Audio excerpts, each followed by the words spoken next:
Hello friends, welcome to my channel. ఈరోజు మీకు టేస్టీగా అండ్ సింపుల్గా హోమ్ మేడ్ దమ్ బిర్యానీని ఎలా చేయాలో చూపించబోతున్నాను. సో అందుకోసం కావాల్సినవి ఏంటి, కొలతలు ఎలాగా అన్నీ చూసేద్దాం. So let's see.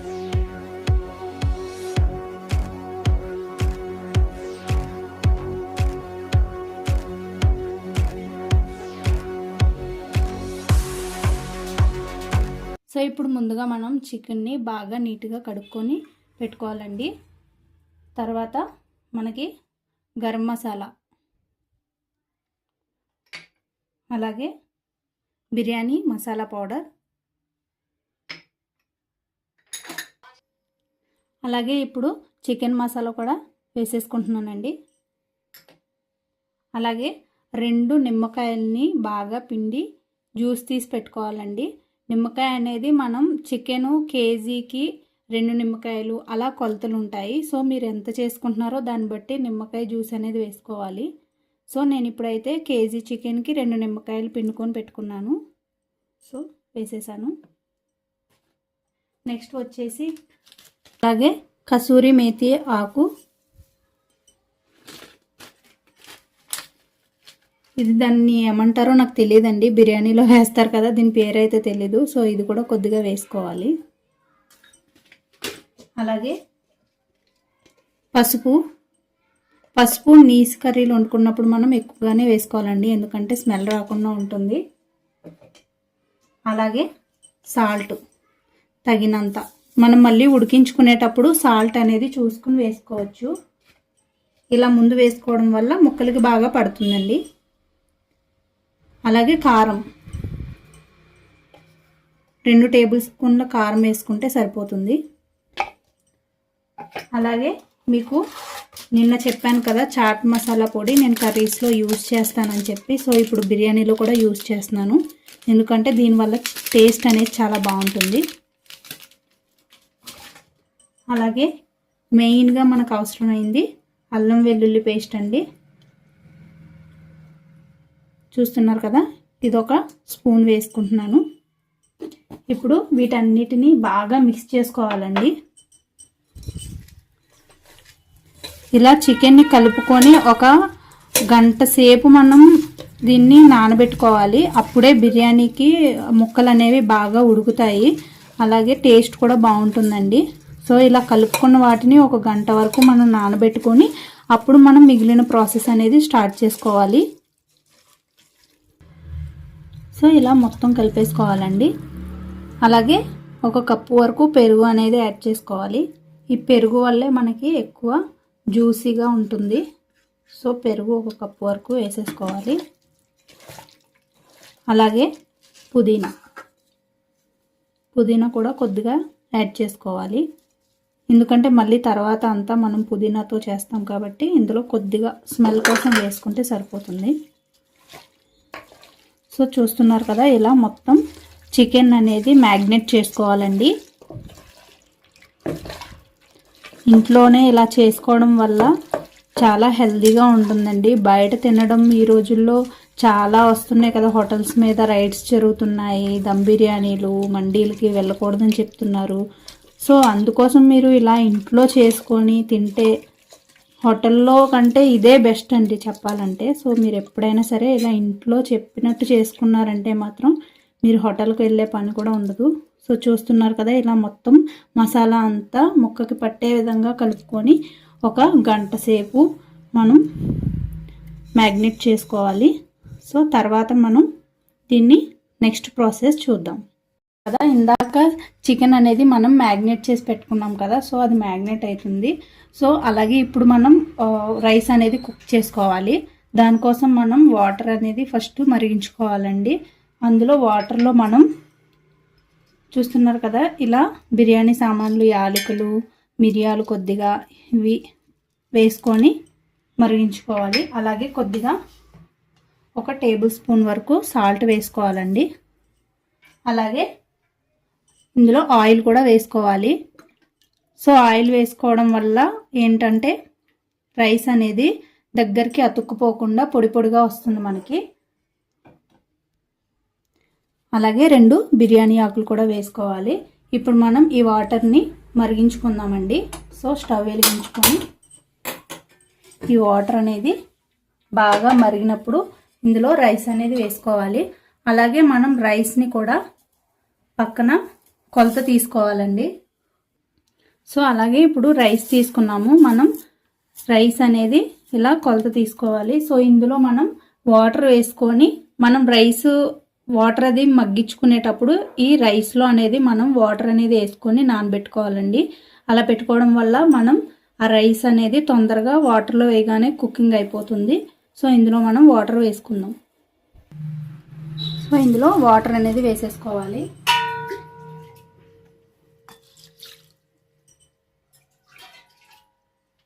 ఇప్పుడు ఈ వాటర్ అనేది అబ్జర్వ్ చేసుకుని రైస్ అనేది తొందరగా కుక్ అవుతుందండి. ఇప్పుడు దీన్ని పక్కన పెట్టేసుకుందాం. మరొక స్టవ్ మీద ప్యాన్ పెట్టుకొని ఇందులో ఆయిల్ వేసుకోవాలండి. ఇందులో మనం ఇప్పుడు సన్నగా తరిగి పెట్టుకున్న ఆనియన్స్ని డీప్ ఫ్రై చేసుకోవాలి. సో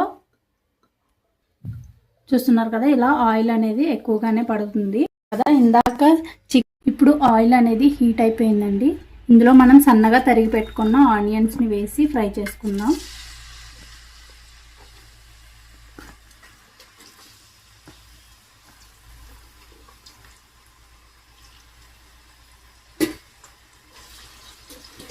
ఆనియన్స్ బాగా ఫ్రై అయితేనే బిర్యానీలో టేస్ట్ అనేది బాగుంటుందండి. ఆనియన్స్ వల్లే చాలా వరకు టేస్ట్ వస్తుంది. ఎందుకంటే ఈ ఆనియన్స్ ఫ్రై అయినవి మనకి నోటికి తగులుతూ ఉంటే తీయగా బాగుంటుంది. ఆనియన్స్ అనేవి బాగా ఫ్రై అయిపోవాలండి. గోల్డెన్ కలర్ వచ్చే వరకు మనం ఫ్రై చేసుకోవాలి. సో చూస్తున్నారు కదండి, ఇలాగా మొత్తం అన్ని గోల్డెన్ కలర్ వచ్చే వరకు డీప్ ఫ్రై చేసుకొని పక్కన పెట్టుకోవాలి. సో ఇప్పుడు ఇవి బాగా ఫ్రై అయిపోయాయి. వీటిని నేను పక్కకు తీసేసుకుంటున్నాను. సో ఇలా ఫ్రై అయిన ముక్కల్ని తీసి పక్కన పెట్టుకోవాలండి. సో చూస్తున్నారు కదా, మళ్ళీ ఇదే ప్యాన్లో మనం ఈ బిర్యానీ సామాన్లు చూస్తున్నారు కదా, మనం బిర్యానీకి ఏమైతే యూస్ చేస్తామో వాటన్నిటిని మీకు తగినన్ని తీసుకొని వేసేసుకోవాలి. అలాగే బిర్యానీ ఆకులు ఒక 3 వేసుకుంటున్నాను. ఇప్పుడు వీటిని ఫ్రై చేసుకోవాలండి లైట్గా. ఈ బిర్యానీ సామాన్లు ఫ్రై చేసుకునేటప్పుడు మంట అనేది స్లిమ్లో పెట్టుకోవాలి. ఎందుకంటే ఆల్రెడీ ఆయిల్ హీట్లో ఉంటుంది. అలాగే మనం పెద్దగా మంట పెట్టుకుంటే కనుక తొందరగా మాడిపోతాయి ఇవి. అలాగే ఇది జాజికాయ అంటారు కదా, దాన్ని పొడి చేసుకుని వేసుకోవాలండి. ఇప్పుడు మనం అది బాగా ఫ్రై అయిపోయిన తర్వాత ఇందాక మ్యాగ్నేట్ చేసి పెట్టుకున్నాం కదా చికెను, ఇది చాలా బాగా మ్యాగ్నేట్ అయిపోయింది. ఇప్పుడు ఇది మనం ఈ ఆయిల్లో కుక్ చేసుకుందాం.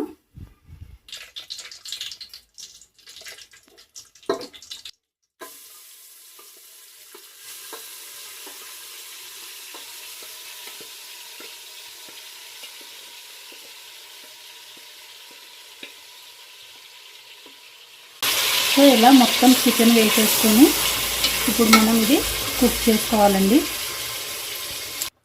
సో చూస్తున్నారు కదా, ఇలా చికెన్ మొత్తం వేసేసుకొని అలాగే టేస్టింగ్ సాల్ట్ అండి ఇందులో వేసేసుకుంటున్నాను.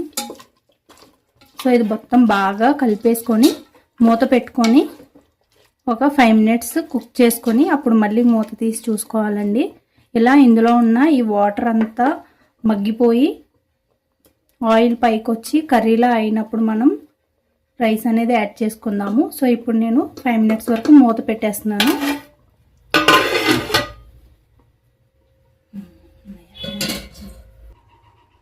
సో ఇప్పుడు మనం చూసుకుందాము.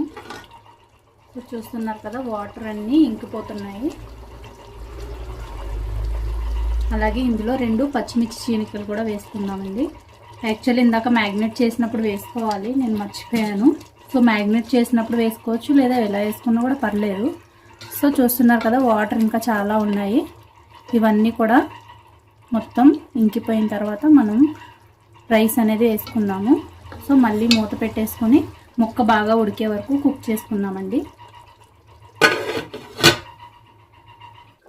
సో చూస్తున్నారు కదా ఫ్రెండ్స్, మనకి ఆల్మోస్ట్ కర్రీ కుకింగ్ అయిపోయింది. ఇందులో కొత్తిమీర అనేది యాడ్ చేసుకోవాలి. సో ఆయిల్ అంతా పైకి వచ్చేసింది. ఇప్పుడు మనం రైస్ని దీంట్లోకి యాడ్ చేసుకోవాలి. సో ఇప్పుడు రైస్ ఎక్కడి వరకు వచ్చిందో చూద్దాము. సో వాటర్ అయితే మనకి ఆల్మోస్ట్ మరిగిపోతున్నాయి చూడండి. సో ఇందాక మనం రైస్ అనేది నానబెట్టుకున్నాం కదా. సో చూస్తున్నారా, రైస్ బాగా నానిపోయిందండి. ఇది వాటర్లో వేయగానే తొందరగా ఉడికిపోతుంది. సో ఇలా రైస్ అనేది బాగా నానిపోయింది. ఇప్పుడు మరుగుతున్న వాటర్లో రైస్ని వేసుకుందాం. ఇలా రైస్ని మనం మరుగుతున్న వాటర్లో వేసుకోవాలండి. సో చూస్తున్నారు కదా, రైస్ అనేది బాగా కుక్ అయిపోతుంది. రైస్ మొత్తం ఉడికించుకోకూడదండి, 90% మాత్రమే రైస్ని ఉడికించుకోవాలి. ఆ తర్వాత మనం దీన్ని సపరేట్ చేసుకోవాలి. మిగతా 10% మనకి కర్రీలో వేసిన తర్వాత కుక్ అవుతుంది. సో చూస్తున్నారు కదా, ఆల్మోస్ట్ 90% కుక్ అయిపోయింది. ఇప్పుడు నేను ఇది సపరేట్గా చేసుకుంటాను రైస్ని. సో ఇందాక మనం కుకింగ్ చేసుకున్న కర్రీని మనం కొద్దిగా తీసుకోవాలండి. ఎందుకంటే మొత్తం ఇందులో ఇలా వేసేస్తే రైస్ మొత్తం కర్రీ అంతా కిందకే ఉండిపోతుంది. సో ఇందులో కొద్దిగా కర్రీ తీసుకుందాము. సో చూస్తున్నారు కదా, ఇలా రైస్ అనేది సపరేట్ చేసేసుకోవాలండి వాటర్ లేకుండా. ఇప్పుడు మనం ఈ రైస్ని మనం కర్రీలో వేసేసుకుందాము.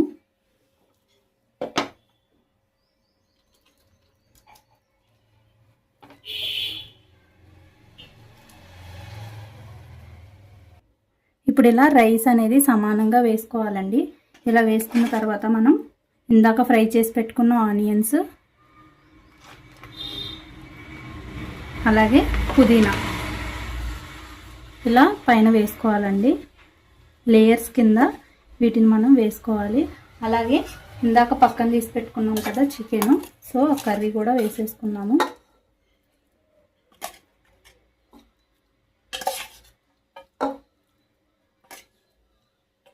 సో ఇలా వేయడం వల్ల ఏంటంటే కర్రీ మసాలా మొత్తం అడుగుకు ఉండిపోకుండా మొత్తం అంతా కలుస్తూ వస్తుందండి. ఇప్పుడు మళ్ళీ మనం దీంట్లో రైస్ని యాడ్ చేసుకుందాం.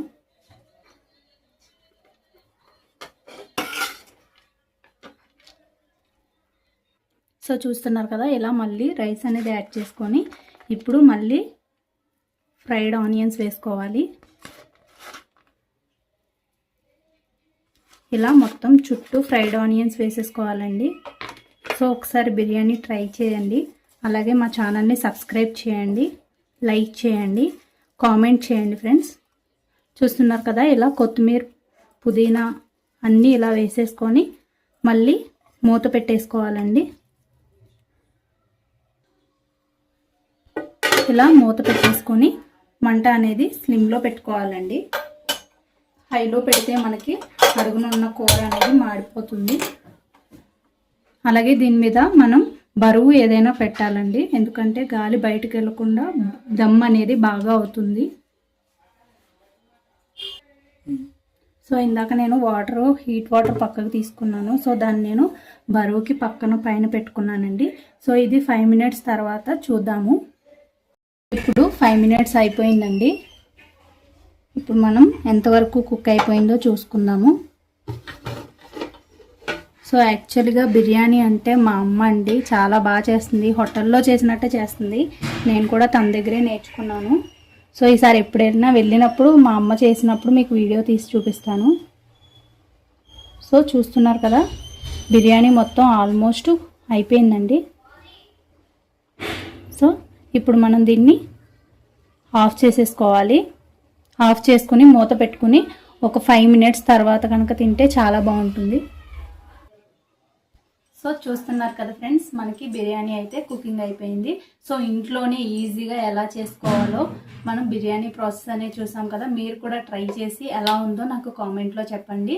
అలాగే మరిన్ని వీడియోస్ కోసం మా ఛానల్ని లైక్ అండ్ సబ్స్క్రైబ్ చేయండి ఫ్రెండ్స్. ఇలానే నన్ను సపోర్ట్ చేస్తూ ఉండండి.